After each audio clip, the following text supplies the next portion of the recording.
तारेश्वर आपको लिए चल रहे मुख्यमंत्री शिवराज सिंह चौहान का संबोधन शुरू हो रहा है, दिखाते हैं। जगत के हित के लिए जिनने देह धारण की है, ऐसे मंच पर विराजमान संपूर्ण में बारंबार प्रणाम करता हूं। कृपा करके आप यहां पधारे। नीचे भी संत समाज बैठा हुआ है, उनको भी दोनों हाथ जोड़ के मैं प्रणाम करता हूं।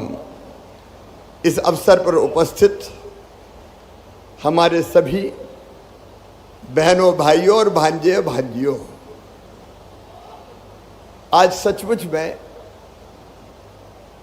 जो कुछ हो रहा है उसमें लौकिक कुछ नहीं है, सब कुछ अलौकिक है। और एक बात और मैं कह दूं, ये जो हो रहा है ये कोई व्यक्ति नहीं कर रहा, ये कोई शासन नहीं कर रहा, ये तो स्वयं आदिगुरु शंकराचार्य जी महाराज की कृपा से हो रहा है। सचमुच में उनकी इच्छा से हो रहा है। आज सच में ऐसा लग रहा है कि आनंद की वर्षा हो रही है। हम भाव विभोर हैं। आचार्य भगवान का फिर से अवतरण इस धरती पर हुआ है, और ये इसलिए जरूरी है कि दुनिया में जितने भी द्वंद्व है, जितने भी वाद और विवाद है, उनका समाधान अगर कहीं है तो वो अद्वैत वेदांत में ही है। ये मेरा अपना विश्वास है और मेरा अकेले का नहीं। दुनिया में कई ऐसे लोग हैं जो ये मानते हैं। आदि गुरु कहां केरल से चले, केवल 8 वर्ष की उम्र में चले, 1675 किलोमीटर चल के बीहड़ वनों से होते हुए कितनी कठिनाई से कंटकाकीर्ण मार्ग को पार करके वो इस पवित्र धरती पर आए थे जहां उनको गुरु मिले थे। और जब हम लोगों ने नर्मदा सेवा यात्रा निकाली, नर्मदा सेवा यात्रा का विचार आया था सिंहस्थ के दौरान विचार महाकुंभ से। हमारे सभी श्रेष्ठ संत्या बैठे हैं, परम पूज्य अवधेशानंद जी हो, परमानंद जी हो, परमात्मानंद जी हो, गोविंद गिरी जी हो, मां हो, अनेकों संतों ने भाग लिया। और तब नर्मदा सेवा यात्रा जब ओमकारेश्वर आई, तब यह विचार मन में आया कि आदि गुरु जिनके कारण भारत बचा हुआ है, भारत है इसलिए कि आदि गुरु शंकराचार्य थे। अगर वो ना होते तो भारत सांस्कृतिक रूप से एक नहीं होता। भगवान राम ने भारत को उत्तर और दक्षिण से जोड़ा, भगवान कृष्ण ने भारत को पूरब पश्चिम से जोड़ा, लेकिन आदि गुरु शंकराचार्य जी ने तो पूरब पश्चिम उत्तर दक्षिण चारों ओर से भारत को जोड़ दिया। मैं बात के विस्तार में नहीं जा रहा, समय काफी हो गया है, लेकिन ये भारत का जो सनातन विचार है, जो मूल विचार है कि एक ही चेतना सब में है, एक ही चेतना। इसलिए हजारों साल पहले भारत ने कहा, हमारे ऋषियों ने उद्घोष किया, अयम निजम परा वेत्ति गणना लघु चेत साम उदार चरिता नाम तो वसुदैव कुटुंबकम। ये मेरा है, ये तेरा है। ये सोच छोटे दिल वालों का होता है। जो विशाल हृदय के होते हैं वो तो कहते हैं सारी दुनिया ही एक परिवार है, वसुदैव कुटुंबकम। ये एक विचार, एक ही चेतना सब में है। इसलिए भारत ने कहा आत्मवत सर्वभूतेषु, सबको आत्मवत मानो, कोई दूसरा नहीं है। यह अद्वैत की यात्रा भेद से अभेद की अद्भुत यात्रा है। और इसको अलग अलग शब्दों में अनेकों ऋषियों ने कहा, संतों ने कहा। अब देखिए, अद्भुत देश है हमारा, अद्भुत देश जो कहता है धर्म की जय हो, अधर्म का नाश हो, और प्राणियों में सद्भावना हो। केवल इंसानों में नहीं, मनुष्य मात्र में नहीं, प्राणियों में सद्भावना हो, और केवल हमारा नहीं, विश्व का कल्याण हो, विश्व का कल्याण हो। विश्व के कल्याण की मंगल कामना करने वाला अपना भारत, ये भारत भूमि है जिसने केवल अपने सुख की कामना नहीं की। सर्वे भवन्तु सुखिना, सर्वे सन्तु निरामया, सर्वे भद्राणि पश्यन्तु मां कश्चित दुर्भाग भवेत। सब सुखी हो, सब निरोग हो, सबका मंगल हो और सबका कल्याण हो। कहां ऐसा दर्शन मिलेगा? अलग अलग शब्दों में अनेकों संतों ने यही बात कही कि एक ही चेतना सब में है। तुलसीदास जी ने कहा, सिया राम में सब जग जानी। सारे जगत को कैसा मानो? सिया राम मैं मानो, करहूं प्रणाम जोर जुग पानी। ये तुलसी बाबा ने कहा। कबीरदास जी ने कहा, साहब तेरी साहबी, साहब तेरी साहबी हर घट रही समाए, जैसे ज्यों मेहंदी के पात में लाली लखी ना जाए। कबीरा कुआ एक है, पानी भरे अनेक, बर्तन में ही भेद है, पानी में सब एक। कितने संतों ने ये कहा। और वही अद्वैत का विचार, एक ही चेतना सब में है, वो मनुष्य मात्र में है। तो हम एक दूसरे के दुश्मन कैसे हो सकते हैं? एक दूसरे से भेद कैसे कर सकते हैं? यही तो सबका साथ है और सबका विकास है। और वही चेतना केवल मनुष्य मात्र में नहीं है, पशुओं में भी वही चेतना है। इसलिए उनको भी आत्मभाव से देखो। आप देखिए, हमारे यहाँ 10 अवतार हुए, 10 अवतार, उनमें से 3 अवतार पशु के रूप में ही हुए, 12 मत्स्य और कूर्म अवतार, और चौथा नरसिंह अवतार, आधे मनुष्य और आधे पशुओं के रूप में, आधे पशु के रूप में। इसका संकेत क्या है? इसके पीछे भाव क्या है? हमारे जितने देवता हैं उनके वाहन आप देख लीजिए। भोले शंकर औगरदानी फक्कड़ बाबा, भगवान शिव नंदी पे विराजते हैं। अगर भगवान विष्णु को आप पुकारो आर्त भाव से तो गरुड़ पे बैठ के वो आपकी रक्षा करने आते हैं। नर्मदा मैया मगर की सवारी करती है तो लक्ष्मी जी उलूक पे विराजती है। गणेश उत्सव चल रहा है, गणेश जी का वाहन मूषक है। इसका भाव क्या है? पशुओं को भी आत्मभाव से देखो, सब में वही है, केवल पशुओं में नहीं। पशु हो, जीव जंतु हो, पेड़ पौधे हो, नदियों पर्वत पहाड़ों में, ग्रह नक्षत्र तारों में, केवल उसी की सत्ता है। एक वही तो है। और इसलिए हमारे यहाँ का सर्वम खलविदम ब्रह्म, सब जगह जो जड़ और चेतन है वो ब्रह्म ही है। आप कल्पना करके देखिए, ये भाव अगर सबके मन में आ जाए तो कहाँ फिर युद्ध बचेंगे? युद्ध नहीं शांति, संघर्ष नहीं समन्वय, घृणा नहीं प्रेम।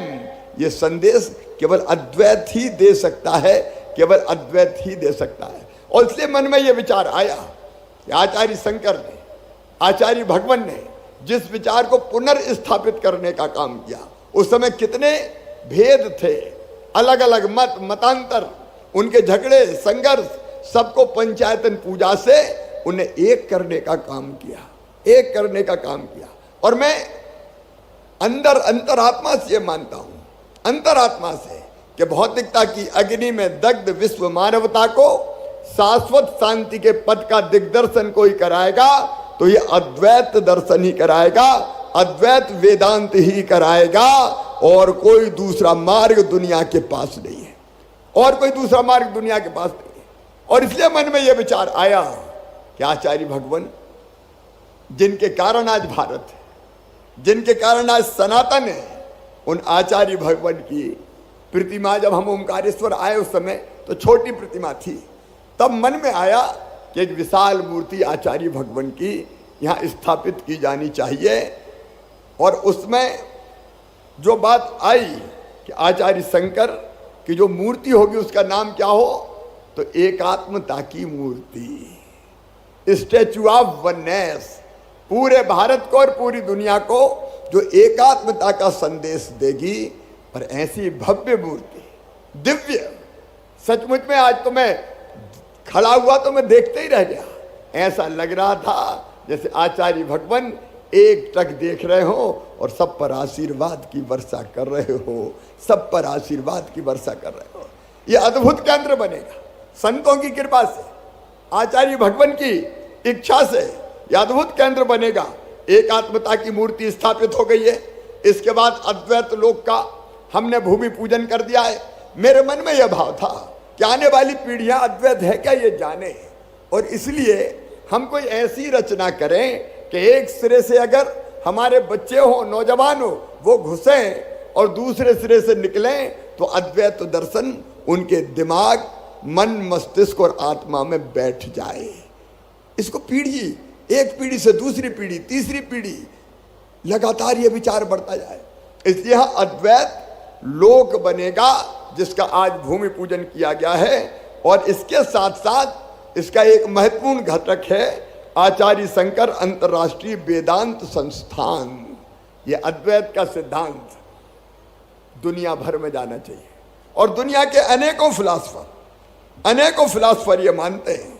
आचार्य शंकर का मूल्यांकन करते हुए प्रसिद्ध न्यायविद नानी पालकीवाला ने कहा था कि आचार्य शंकर आत्मा के साम्राज्य के निर्माता थे। अब तक विश्व के किसी भी देश में जन्मे 10 सर्वश्रेष्ठ महापुरुषों की सूची बनाई जाए तो उसमें आदि शंकराचार्य का नाम सबसे ऊपर होगा, शीर्ष पर होगा। फ्रांस के सुप्रसिद्ध उपन्यासकार और विचारक आंद्रे मालाराक्स का विश्वास था कि आचार्य शंकर का विचार दर्शन भगवत गीता और उपनिषदों को लेकर उनके उपदेश स्वतंत्रता प्राप्ति के बाद भारत का पथ प्रदर्शन करेंगे। एक नहीं, अनेकों चिंतक और विचारक जो दुनिया भर के हैं, उन्होंने इस दर्शन को श्रेष्ठ माना। इसलिए विचार भारत के जन जन के मन में जाए, बच्चों के, बूढ़ों के, नौजवानों के जीवन में भी आए और दुनिया भर में हमारा अद्वैत वेदांत फैले। इसलिए आचार्य शंकर अंतर्राष्ट्रीय वेदांत संस्थान यहाँ गुरुकुल होगा, जहाँ पढ़ने, अद्वैत की शिक्षा लेने देश और दुनिया भर से कई विद्यार्थी आएंगे और अद्वैत में दीक्षित होकर दुनिया भर में शांति की स्थापना करने का काम करेंगे।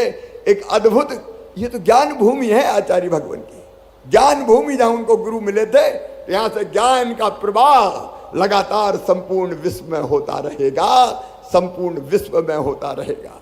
इसी की रचना अब यहां होनी है। अभी हम लोगों ने कई कार्यक्रम शुरू किए हैं। एक है अद्वैत जागरण युवा शिविर। शंकर दूत यहाँ कई बैठे होंगे, मुझे लगता शंकर दूत ये अद्वैत वेदांत जागरण शिविर में, अद्वैत जागरण युवा शिविर में जाते हैं और वहाँ उनको दीक्षित योग्य गुरु करते हैं। अद्वैत वेदांत का जो सिद्धांत है उसमें वैसे ही इतने संत बैठे हैं। मैं संतों को प्रणाम करता हूँ, आपके चरणों में प्रणाम करता हूँ। और एक निवेदन, विनम्र निवेदन सभी संतों से करना चाहता हूँ। एक योजना हमने बनाई है परिव्राजन की, ये विचार जन जन में फैलाना है। इसलिए एकात्मता यात्रा भी निकाली थी। आपको ये बताते हुए मुझे प्रसन्नता है कि गांव गांव वो ये एकात्म यात्रा गई थी और वहां से मिट्टी के कलश भर के हर गांव ने भेजे थे कि जब आचार्य भगवान की मूर्ति लगेगी तो मूर्ति का जो आधार बनेगा वहां हमारे गांव की मिट्टी और जल को भी डाल देना। तो गांव गांव से मिट्टी आई हुई है, लेकिन गांव गांव में ये विचार जाए, इसके लिए परिव्राजन योजना। मेरी संतों से प्रार्थना है, श्रेष्ठ संत मंच पर विराजमान है, कि आप मध्य प्रदेश में एक ब्लॉक कोई ले लीजिए, एक कोई ब्लॉक ले लीजिए और उस ब्लॉक में आप, ब्लॉक मतलब विकास खंड, एक तहसील से बड़ा होता है, वहाँ आप इस अद्वैत वेदांत के सिद्धांत को जनता के मन में कैसे प्रवेश करे उसका प्रयत्न आप करेंगे तो अद्वैत घर घर पहुंच जाएगा। हर घर शंकर, घर घर शंकर, ये नारा नहीं लगेगा, सचमुच में हर घर अद्वैत पहुंचेगा, हर घर शंकर पहुंचेंगे, घर घर शंकर पहुंचेंगे और इसी से विश्व का कल्याण होगा, इसी से भारत का कल्याण होगा और इसी से हमारा भी कल्याण होगा। और इसलिए ये प्रार्थना करते हुए समय काफी हो गया है, लेकिन कार्यक्रम भी ऐसा था कि जिसमें इतना समय लगना था। हम लोग और थोड़ी देर बैठेंगे और हमें यहाँ से मार्गदर्शन मिलेगा, यही प्रार्थना करते हुए कि ये कोई कर्मकांड नहीं है, एक आत्मधाम कर्मकांड नहीं है। ये पूरी दुनिया को शांति का संदेश देके सही दिशा दिखाएगा, भारत के संस्कार देगा, जिससे लोग अपने जीवन को धन्य बना पाएंगे और एक ऐसे विश्व का निर्माण जहाँ सब सुखी हो, सबका मंगल हो, सबका कल्याण हो, वो संदेश हमारा यहाँ से जाएगा। ये जो हो रहा है आचार्य भगवान की कृपा, उनकी इच्छा और उनके आशीर्वाद से हो रहा है हम तो निमित्त मात्र हैं सब। लेकिन आइए, निमित्त बनने का भी अपना आनंद है। हम कैसे भगवान के हाथों के अच्छे खिलौने बन के उनके कार्य को ठीक ढंग से जमीन पर नीचे उतारने में अपनी जिंदगी का योगदान दे सकें। मैं स्वयं भी इस कार्य के लिए अपने आप को समर्पित करता हूं और आपसे भी प्रार्थना करता हूं, आप भी थोड़ा समय दीजिए ताकि सचमुच में हम पूरे विश्व में इस मंत्र को गुंजा सकें कि धर्म की अधर्म का प्राणियों में और विश्व का भारत माता की हर हर नर्मदे, हर हर महादेव। बहुत बहुत धन्यवाद, प्रणाम। बहुत बहुत धन्यवाद माननीय मुख्यमंत्री जी। जीवन 90 चांद, कल्पनाओं के शत शत, एक सत्य का सूर्य उगाना श्रेयस्कर है, किंतु